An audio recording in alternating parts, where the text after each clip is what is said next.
In a single year, 2015, more Americans died of heroin or opioid overdoses than died in the 9/11 attacks and Hurricane Katrina combined. This is a national emergency, plain and simple. And yesterday, President Trump said he would soon formally declare it one. It is news that comes too late for the Savage family, who knows firsthand the devastating effects of the nation's opioid crisis, and they are determined to stop it. Remember those? Yeah, I do remember that one. Becky and Mike Savage had a house full of boys. The two oldest children, Nick and Jack, were the best of friends. They were academic kids. They were popular. They were athletes. They did a lot of community service. Younger brothers Justin and Matthew thought the world of them. Jack was our 18-year-old, and he always had a smile on his face. Nick, I would say, was probably more quiet. They kind of were the perfect complements to each other. Nick and Jack played hockey together in high school. Both were team captains, MVPs, and role models. In 2014, Nick graduated with academic honors and went to college. A year later, Jack was on the same track. I think that they had a very bright future in front of them. They, always seemed to be the ones that made the right choices. I'm a nurse, and my husband and I, we, have talked to our kids about underage drinking and the dangers that can come with it, and also about using drugs. And we had always talked to them about not doing that. But Becky and Mike say they never talked to their boys about the dangers of prescription drugs like opioids, an oversight they now regret. I really firmly believe if I would have talked to the boys about that, and I think they would have listened to me, and I hope so anyways. On June 13th, 2015, 2 weeks after Jack's high school graduation, Nick and Jack had party plans. Mike took the younger boys fishing. I knew the parties that they were attending, so I didn't really have any worries or any reason for concern. The boys came home on time. Nick brought some friends for a sleepover. They checked in with me around 12:30, and then I turned my light out and went to bed. The next morning, Becky went into Jack's bedroom to collect his laundry. She tried to wake him, but there was no response. Being a nurse, I, felt for a pulse and checked his breathing, and he didn't have either one. Becky immediately began CPR on Jack and dialed 911. She yelled for Nick's help, but he never answered. While she was trying to save Jack, she had no idea that Nick was also in danger and unresponsive. Nick's friends couldn't wake him up, and they had already called 911. By the time the paramedics had gotten there, both boys were gone. In the midst of the chaos, Becky got word to Mike that there was an emergency at home. I started walking up to the house, and all these firemen and police officers are looking at me. And I remember thinking to myself, they just were so stoic in their faces, so. Becky had to tell Mike the devastating news. I just looked at her. I didn't even say anything. She just said, they're gone. And,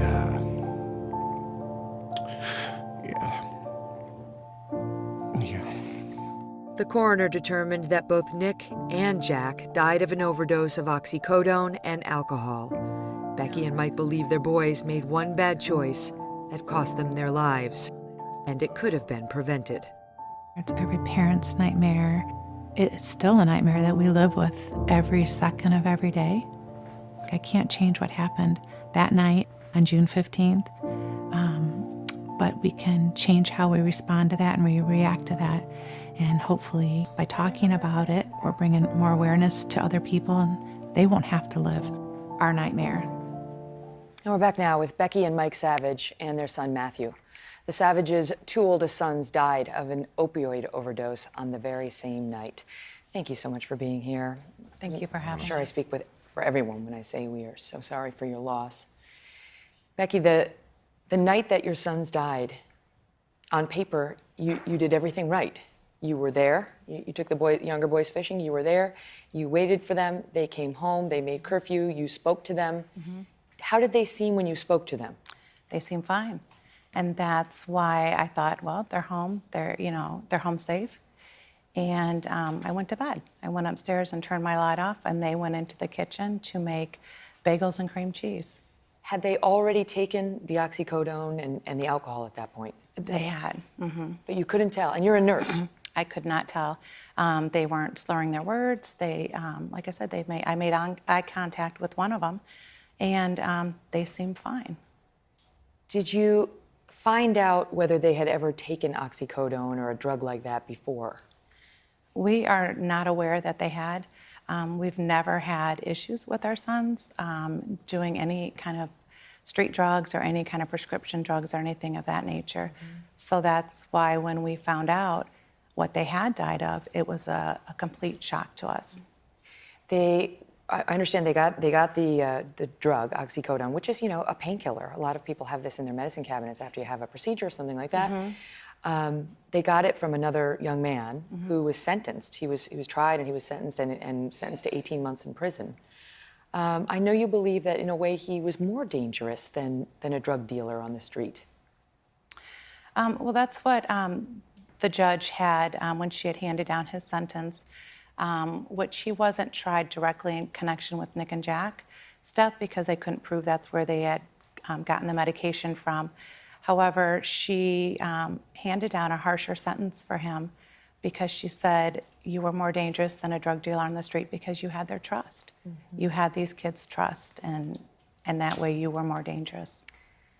I can only imagine the powerlessness, Mike, you felt getting that call. Was Becky the first one who called you that morning? Well, I think she tried to get a hold of me, and then ended up our neighbor came up and got me at the lake house and came in and said there's trouble at the house. Jack's unresponsive, and they can't find Nick. So at that point, I jumped right in the car, and she took care of the two boys that were there with me, and I came home at that point. The bargaining that goes on in the wake of losing someone, right? Yeah. The denial that it's happened. It's just the bargaining of, take me, especially as a parent. Yeah. Yeah, you just so many things go through your mind, and you keep telling yourself, you don't think the worst. You think that everything's going to be okay. You're hoping, but in the back of your mind, I think I think it's just something you can't even describe, really. So very difficult.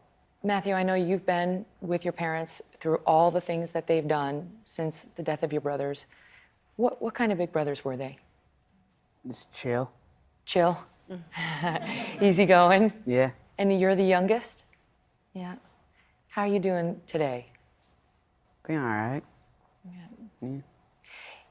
His mom says he's a man of few words, but he hasn't missed any one of the events. He hasn't, and I think that is probably maybe his way of healing too, because he likes to attend everything we do, kind of sit in the outskirts of what we're doing, but knowing that he's a part of something and changing lives. And what you're doing is something called the 525 Foundation, which is a number that's meaningful to you. Tell us why. It is. 525 Foundation, we came up with that number. We have a picture as we were going through photo albums of Nick and Jack's hockey jerseys behind a shot taken from behind them.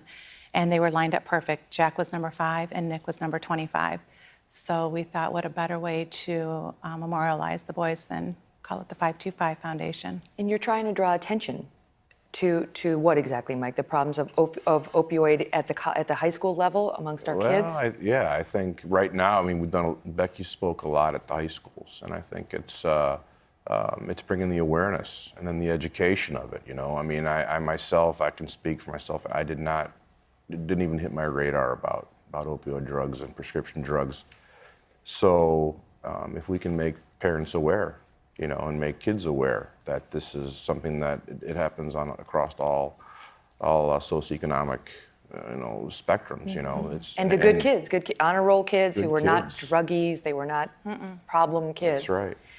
Becky, do we know how much they took? Like, did you ever get to the bottom of, you say they made a bad decision that night, but how bad it was, Yeah, I don't know exactly how many they took or if it was just one that they took, but I know that it only takes one to kill them, especially in correlation with alcohol when there's alcohol involved as well. So. And I know, at many levels, the country's starting to fight this epidemic. The distribution of the drugs and so on. There was a disturbing piece on 60 Minutes the other night suggesting we're not trying hard enough. But you're trying to get at something different. You're trying to speak to the kids. And that's why you go into these high schools and you tell this story over and over again, as painful as it is for you. What effect has that had? What kind of feedback have you had from high schoolers? We've had a wonderful response to it. And what we do is we just go into the high schools and I show a few pictures of Nick and Jack, just trying to connect with the students that they were kids just like most of you. They enjoyed sports, they had good grades, they were involved in things. And then we talk about their story, and I talk about, start with their death. On June 14th, 2015, these two boys died. And usually the crowd just goes quiet. And then we talk about what happened and how bad choices can be made when you mix alcohol with prescription drugs, and that they have a choice to make better decisions. And it's neat that afterwards, I'm usually, a lot of kids will come up and they'll be like, thank you so much for saying the story. My parents have had issues with this. And so it's just a way that they can start talking and having that conversation. They've saved lives. The loss of your son's lives has wound up saving lives. I know a mother of triplet boys came and said they declined to take a drug just like oxycodone at a party, understanding the story of the Savages.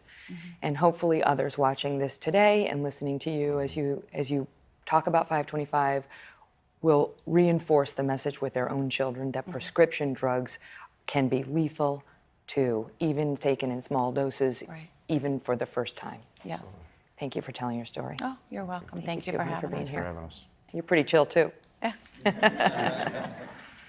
Here to tell us a little bit about the specifics of the fundraiser and how we can, as Westfield High School, help is Molly and Lauren. So tell us first, what are the dates of the fundraiser? When can we donate? So donations start this Friday, April 13th, and they go through Thursday, April 19th, which is next week.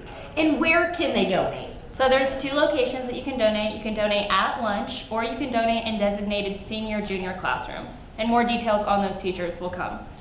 Okay, and then I'm kind of holding in my hand possibly a little bit of an incentive. Of course, we want people to donate to make a difference. But with prom around the corner, and just to kind of add a little bit of fun to it, what are some incentives for donations? So we have gift cards to a few different restaurants and Men's Warehouse. Molly, do you know more about them? Yes, so for every person who donates $5 or more, you will be able, at lunch, you'll be able to enter your name into a raffle to win one of these 3 gift cards. And if you don't win those gift cards, there's also a class incentive, because this is a competition between the junior and senior class as like the tiebreaker between the men's volleyball and girls powder puff. The winning class also has the opportunity to throw pie in administration's face on Ralph TV. All right, the stakes are high here.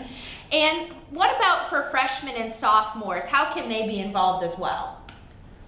So freshmen and sophomores didn't hear the talk, but you'll watch a little bit of it on the announcements, and you might be pulled to donate also, and we highly encourage you to donate, and you can choose which class you would like to donate to, either juniors or seniors. Personally, I believe you should donate to the seniors, but whichever class you believe you want to win the competition between the juniors and seniors, you can donate to that class. So we have pledged in our convocation, we spoke with Mrs. Savage, and we said we will raise a minimum of $500. So that is our goal. We've got a week to do at Westfield High School, and it's to support a great cause, spreading awareness about alcohol and our opioid epidemic that has truly hit our nation. So thanks everybody. More announcements about this in the days to come.